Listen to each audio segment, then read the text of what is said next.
CBS News, New York. We are 19 days away from the election, and tonight, the New York City mayoral candidates are doubling down and going on the attack. In other words, what the Assemblyman said is he has no experience. When I don't have an experience, I make up for an integrity. And what you don't have an integrity, you could never make up for an experience. Yes. We have the architect and we have the apprentice of no cash bail, which has been a disaster. The first mayoral debate was both combative and complex. The issues that matter to you front and center tonight, and we break it all down. Good evening, I'm Christine Johnson. Tonight, New Yorkers had a chance to learn more about the three candidates vying to lead our city. It was a frenzied scene in Midtown as Andrew Cuomo, Curtis Sliwa, and Zoran Mamdani arrived for the debate.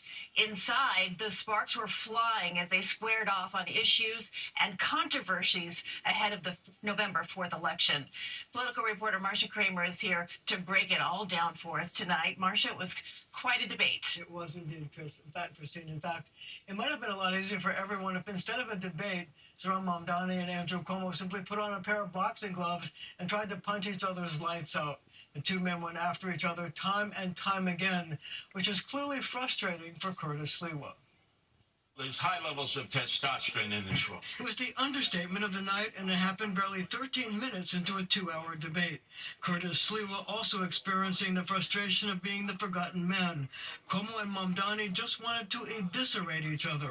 This is no job for on-the-job training.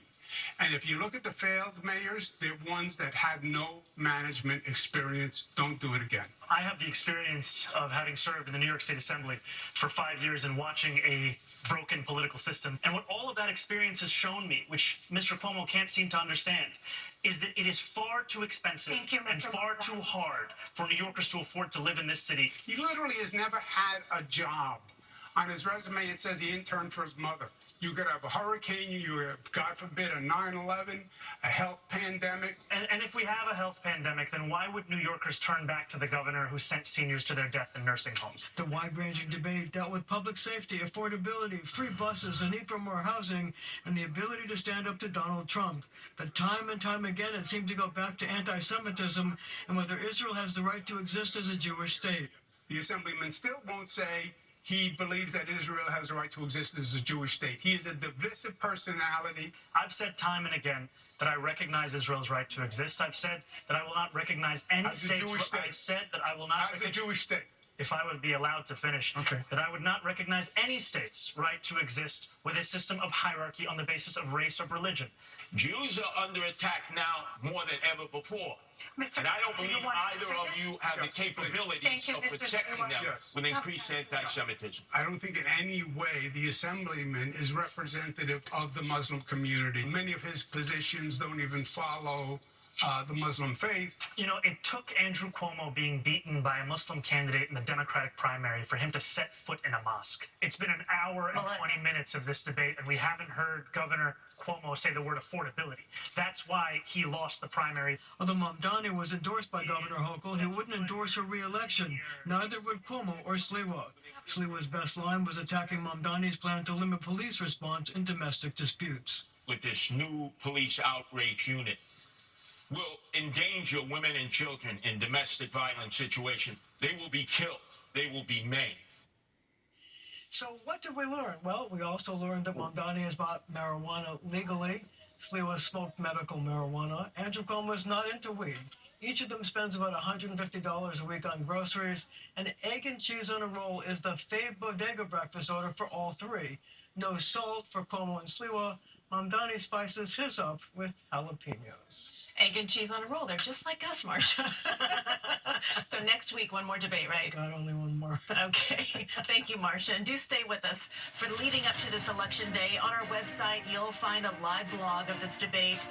And we will have full voters decide guide at cbsnewyork.com. What's your first alert weather now? There is a frost advisory in some areas. Scott Padgett is in for Lonnie tonight. He's in our virtual studio with the details. Scott.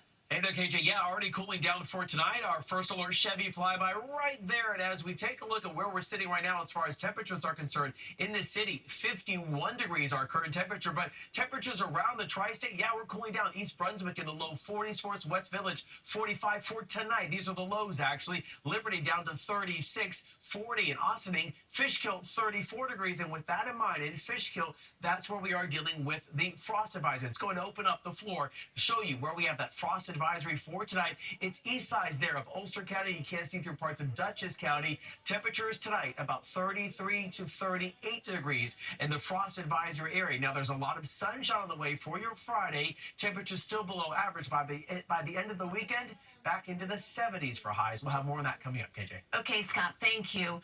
A Bronx nurse is sharing her story with us as she heals from an unprovoked attack while on her way to work. Virginia Alvarez has face fractures, broken fingers, and bruises. She says a man assaulted her yesterday near University Avenue and 176th Street in Morris Heights. At one point, the 46-year-old says that he beat her with a metal pole. Alvarez credits a passing driver who stopped to help. Thank you for calling my mom. Thank you for calling the cops and the ambulance. I thank you very much. If it wasn't for him, I wouldn't be alive today. I probably would have been dead, but I thank them so much. Police say 23-year-old Jeremiah White also assaulted another woman and a teenager. He faces several charges, including attempted murder.